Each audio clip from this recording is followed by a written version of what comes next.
Good morning, friends. How's everyone doing on this beautiful January day? We have about 3 inches of snow on the ground, and I thought I would take this opportunity to share with you the garden design changes that I'd like to make in 2024 and probably 2025 also. So the first garden design change that I decided to make was to paint the garage a dark charcoal color. I was watching a video by one of my favorite YouTubers. I'm going to link them below. They're called The Perennial Garden, and they're over in Denmark, and they said one of the best things that they did for their garden was paint one of their outbuildings black, and it really helped the building disappear into the landscape. So I only have half the garage done at this point. Actually, I need to go over it with another coat, but I'm still going to paint the doors black, and then I also bought some solar lighting that will add to the garage, but it makes such a big difference. As you'll see once we get to the hydrangea room, I don't have that side painted yet because it got really cold all of a sudden. Now there's some changes that are going to happen here in the main flower walk. We're going to get the alfresco fountain from Henry's studio, and I think put it right where you see that catmint. I won't be able to point it all today because I'm holding an umbrella over our head, but it'll be right there, and I think it'll be really nice because the water falls from a great distance, and I think we need a little bit of a louder fountain here. I really liked the ball fountain, but it was quite quiet, so I think it will be really nice to have the alfresco fountain. Now, I want to make a lot of changes to the main flower walk that I didn't get to make last year. The first thing is that I ordered, you guys are going to think I'm so crazy, I ordered 35 new hydrangeas, 25 panicle hydrangeas, and 10 smooth hydrangeas. And right where we have this bistro set, which we found at a consignment store last year, I want to surround this area with smooth hydrangeas. And what I want to do is remove anything from the main flower walk that doesn't flower. Now, that probably sounds crazy, but at some point when I switched from growing cut flowers in rows to growing cut flowers in the landscape, I think I actually put too many shrubs in the main flower walk that provide 4 seasons of interest that don't flower. And what I mean is I have a lot of berry producing shrubs in this area. So the winter berries and the coral berries in this area are going to come out. The yellow twig dogwoods are going to come out.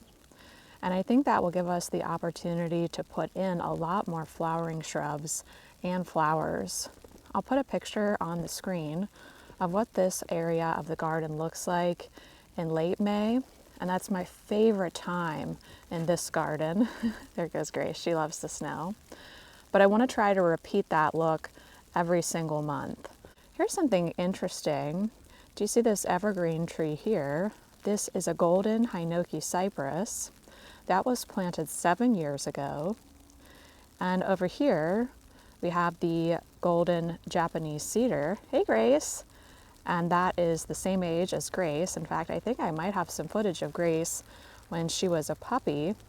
And you can see this Japanese cedar in the background. So that's a 5-year-old Japanese cedar versus a 7-year-old golden hinoki cypress. One thing I would also like to do is get rid of any plastic that's in the garden. So the chairs here I'm super thankful for, but I think I'll gift those to someone else and get some wood chairs, hopefully from the side of the road or from a consignment store. These plastic pots here on the stone rug, once they bloom, I would like to switch those out for stone or cement. Did Grace just open the garden library door herself? Gracie, is that door open? Oh, that's not good. Okay, she always wants to go into the library. Nothing really has happened in terms of the library since you last saw it. What I want to do right here where the deck is, oh my goodness, she just opened the door and went in by herself. So we're going to have a lock put on the door. That definitely needs to happen. Do you guys see the cardinal in that tree right there? How beautiful, what a great day. Anyway, I want to make the deck just a little bit bigger, and I can put a picture of this on the screen for you. I want to surround the deck with lady's mantle and also have it growing through the cracks. So I saw that in a book called Private Edens, and I fell in love with it last year. I just wasn't able to get my hands on enough ladies' mantle to make it happen. I'm not sure how to fix this path at the moment. It needs to be wider, but there are tulip bulbs in these 4 central raised beds, and I really cannot push these beds to the side at all because where we have these lounge chairs, it's full shade. So the only way to remedy this situation is to have the central boxes be 3 feet wide and all the other boxes be 4 feet wide. Do you think that would look really strange? So let me know if you can think of a solution to this issue that I might be missing. But the really big thing that I want to do back here, and I think this is going to be a 2-year process, is to build a hideaway that connects to the garden library. And I'll put some pictures on the screen because I'm not sure exactly how to describe it. But at my grandparents' house, they had trained what, if I remember correctly, was burning bushes into this hideaway for me and my cousin to have a little table in, and I adored that. And what I would like to do is to create some kind of almost pergola with privacy screens on the back and the side that would connect to the garden library and then would have lots of plants surrounding it. So it would kind of be this hidden book nook connected to the garden library. So I think that might be a little hard for me to explain. And I think it might take 2 years, mainly because I'm not sure I can afford it this year. And I also want to take that space where the compost pile was, and I think I want to grow out my personal stock of Saving Grace for the purpose of saving as much seed as I can from her. So whether or not that book nook happens this year or in 2025 is a little bit up in the air. But a plan that I'm really excited about that is definite. I already have all the plants ordered for it. And I think I talked briefly about this last summer, is that I want to create another room back here. And it's going to be a slightly formal Hydrangea Allée. So where we have this hedge here of emerald green arborvitaes, I'm going to make a room out of that. So I'm going to use Thin Man arborvitae and basically have a wall right here and right here of Thin Man. So as you look straight ahead from the left gate, you'll have 2 rows of Thin Man. Stepping down from that, we're going to have a panicle hydrangea called Very Berry Hydrangea, and that's it. We'll have some kind of statue straight ahead, something simple, not too fancy, maybe a sundial or something. And I got this idea from Hortulis Farm when we visited there maybe 15 years ago.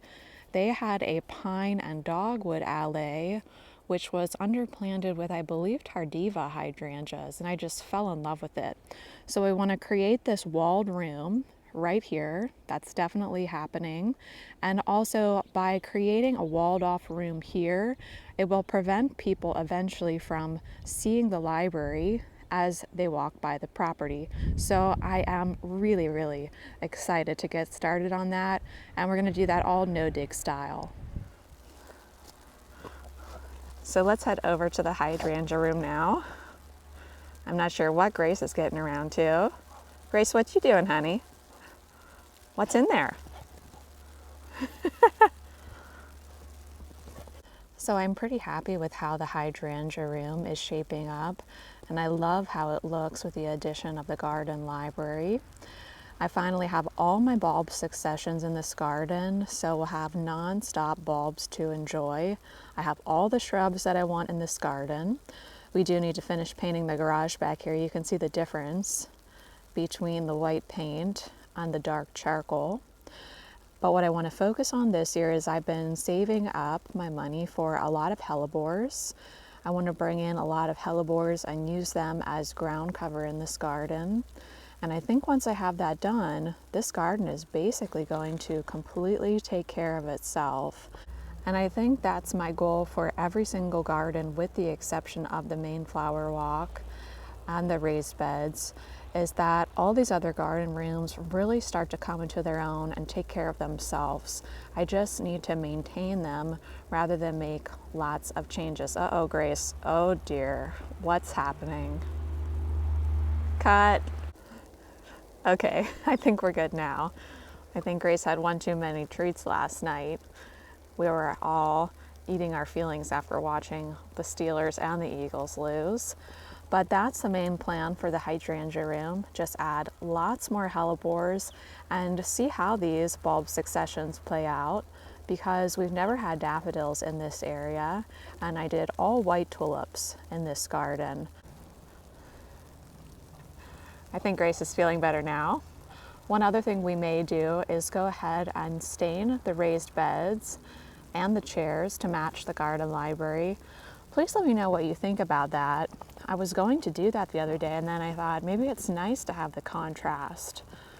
I'm really not very good at making those decisions. But now let's head over to the driveway garden.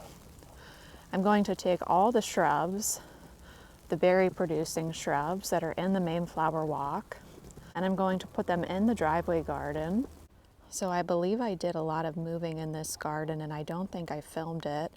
In the fall, I divided all of my catmint and moved it all throughout this garden. It was originally a hedge over on the right-hand side. Now liriope lines the entire garden, so I really want this area to be a lot more symmetrical.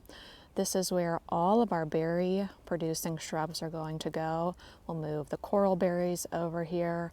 We'll move, I think we have maybe 5 winter berries that will move over in this area. You can actually see the yew hedge now that all the leaves have fallen. In front of that, invincible spirit, and in front of that, a butterfly bush hedge. So what I want to do, I'll put a picture on the screen here.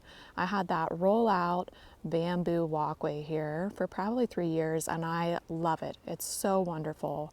But I want to start to use the same hardscaping in every single garden. So the stones that I have over in the hydrangea room are now going to line the path to this lion bird bath, and I think I'm just going to have the path go straight ahead, because what kept happening is, and I think this is my fault, people kept parking along the side of the property here and then walking through this entire garden, which would not really be a big deal if it was just shrubs, but there's so many bulbs, and then I was putting a lot of cut flowers in here that a lot of my things are getting trampled on. You can see the flower stand there in the distance. I'm hoping to open for Valentine's Day. I have about 100 hyacinths going right now, but I guess we'll have to see what the weather does. Let me walk us up to the front, because I'm going to try an experiment up there. So what I want to do is, there was a mix up with my bulb order, and I ended up with 1,000 white anemones. So I'm actually going to mass plant white anemones in this front garden, and I'm going to leave them in the ground and see if they'll come back. I haven't had luck with that in the past. They've all rotted because of how wet we are, but I'll give it one more try. And I didn't have to pay for those anemones since it was an accident. Well, friends, thanks so much for spending some time out here in the garden with myself and Grace today. We'll be sure to include you in all of these new garden design projects. I think I'm most excited about the book nook. Maybe we should call that the hydrangea book nook. I'm not sure. And of course, we'll have the interior of the garden library done by, I believe, the beginning of March. So much to look forward to. I want to wish you all a wonderful day out there in your gardens, and I'll see you sometime soon. Bye.